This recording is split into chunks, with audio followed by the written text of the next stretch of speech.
I am really privileged to be here with you tonight, and thank you for coming to our celebration of hope. Thank you for spending a Friday night with us. Some of you I know already know a little bit about us. Some of you know we have meals and shelter.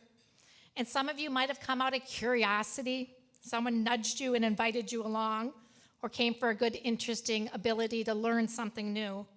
However you got here, I'm happy you're going to share with us a night to learn about safety, stability, hope, God's grace, and transformation. I'm going to start by welcoming and acknowledging a few key people in the audience. I'd ask if you have been a current or a former board member of Union Gospel Mission Twin Cities, please stand.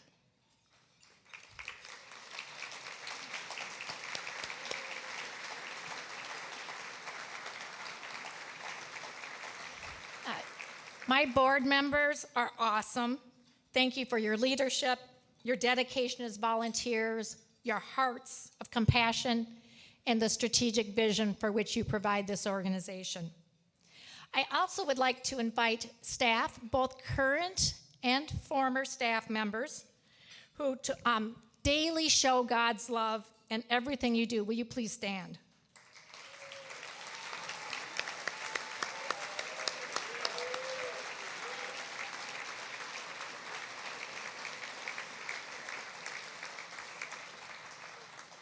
It is a privilege to serve alongside you and learn from you every day and hear what you have for good suggestions for how I can do it better. Let me widen the circle one more time. Last year we had nearly 6,400 volunteers share their time and their hearts across our campuses. If you have ever volunteered at any capacity at the mission, please stand.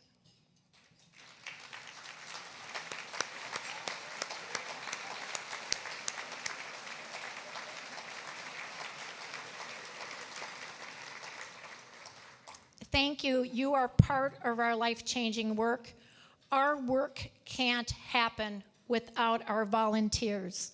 They do everything from Bible devotions to serving meals to scrubbing walls, whatever might be needed. In just over a month, I will celebrate 5 years at the mission.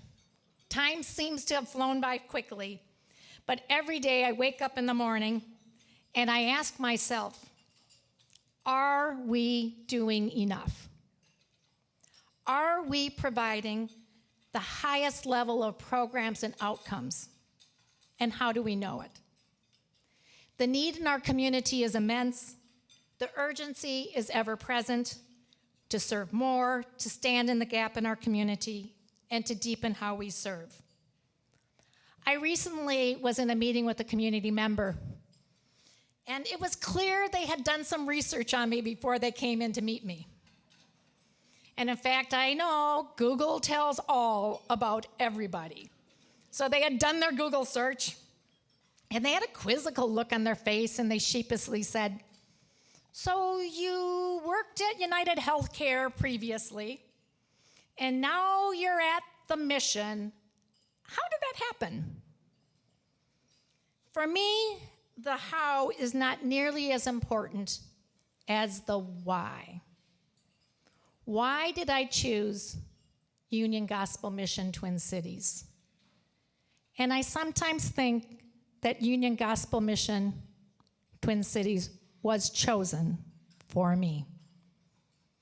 Tonight we're going to hear stories that reflect on that why.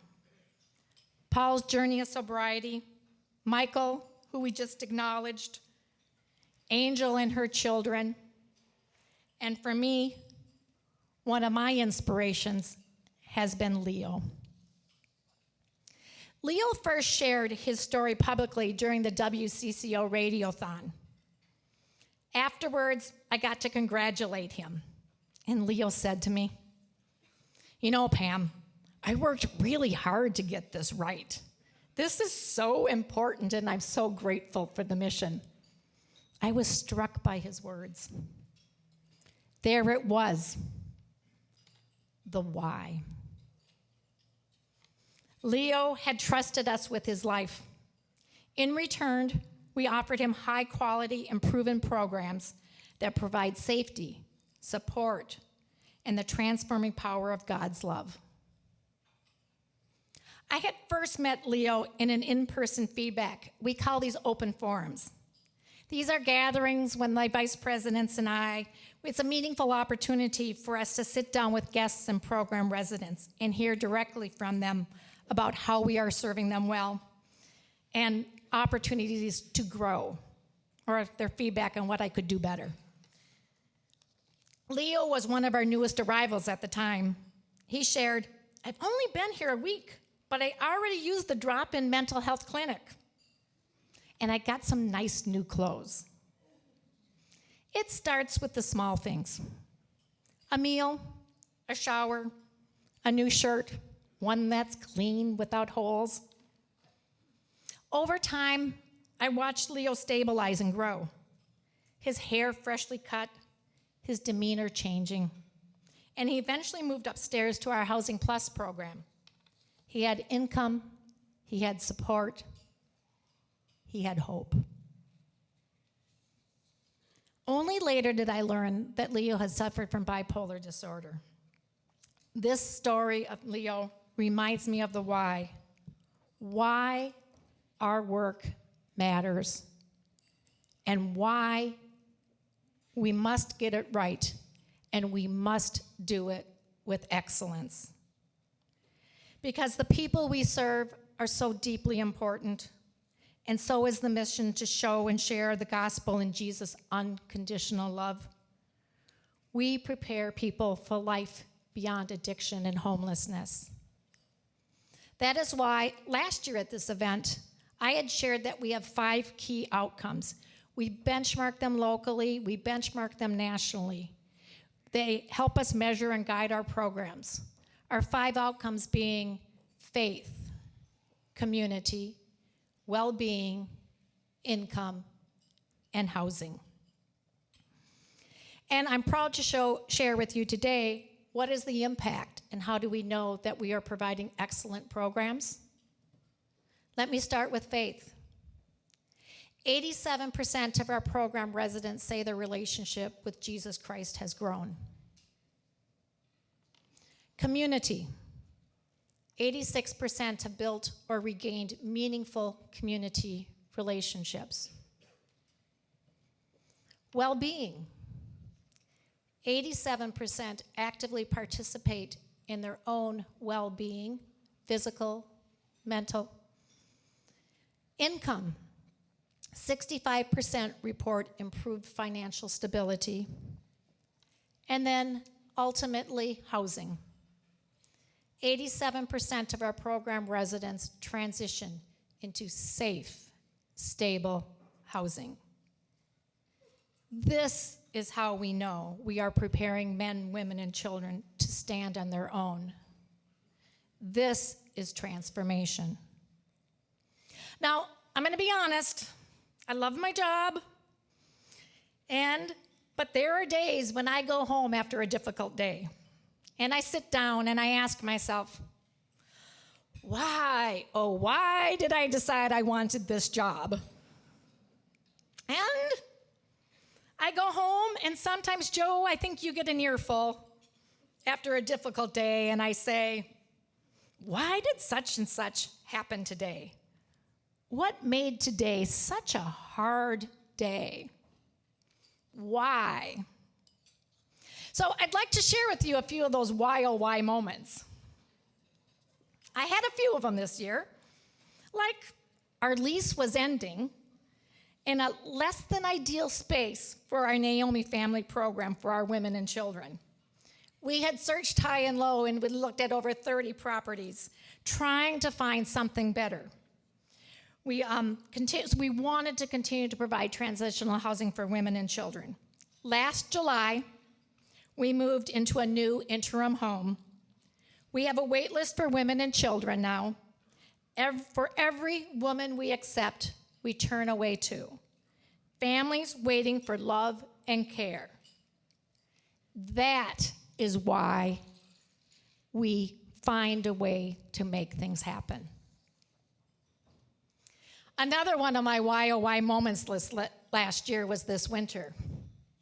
64 emergency shelter beds in St. Paul and Ramsey County temporarily disappeared overnight. Poof, they were gone. My team rallied. We found a way to expand our emergency overflow beds, and we made our lobby available overnight, offsetting almost all of the loss of space that had occurred. Our team stepped up, and we found a way. My team refused to let anybody stay out in the cold. Why? Because we are called to share and show God's love, and to do it when it is especially hard. And it's also why we are now renovating our men's campus. We are adding more emergency shelter beds. We are adding more space for an overcrowded dining room hall. We are adding more day space to have positive interactions. We are increasing the safety. And yes, we're adding more toilets and showers.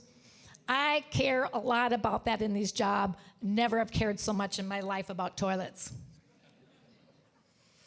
I know jobs each have their own uniqueness, don't they? We are planning not just for today, but we're planning for the future. But now I want to turn to you.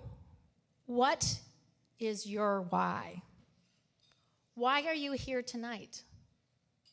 Why do you care about your neighbors? Why do you support Union Gospel Mission Twin Cities? Why are you involved? Why might you want to become involved even more? I'll share with you more specifics of my whys. My whys are Jedediah, a 3-year-old at our Child Development Center, proudly showed me how he had learned to read. And as he read one of our values, he read faith. My why is a hi and a fist bump from Chris as he waits for a hot meal. My why is one of my great community partners, McAvee. Yay! I knew we could count on you, Amanda. Is when my partners in community, because it takes all of us together in community, all of us working together. When you say to me, we love sending men to Union Gospel Mission Twin Cities because they then stay housed longer after they have been with you. You are part of the housing solution and a part of the solution for veterans. My why is when Corey proudly tells me that he got accepted into college and is going to study to become a nurse. My why is when I show up for one of those open forum feedback sessions with the ACTS training program, and they all show up in ties, and as a sign of excellence and inspection. And they went to the donation center. They all found ties, and they were so happy I even noticed, thank goodness. But they said it was that important. And my why is Leo. Leo telling me that he's going to move into his own apartment on June 1st. Leo, will you stand up?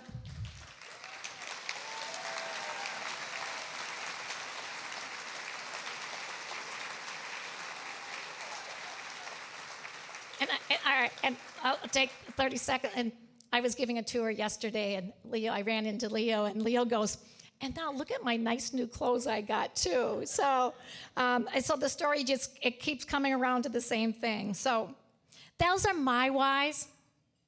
I want you to consider your whys tonight. And I hope you're going to be encouraged by the stories you hear. And may you consider the role that you play in the stories to come. Stories of turning despair into hope, homelessness into safe and stable housing, addiction into sobriety, and new life through the transforming power of Jesus Christ. Thank you.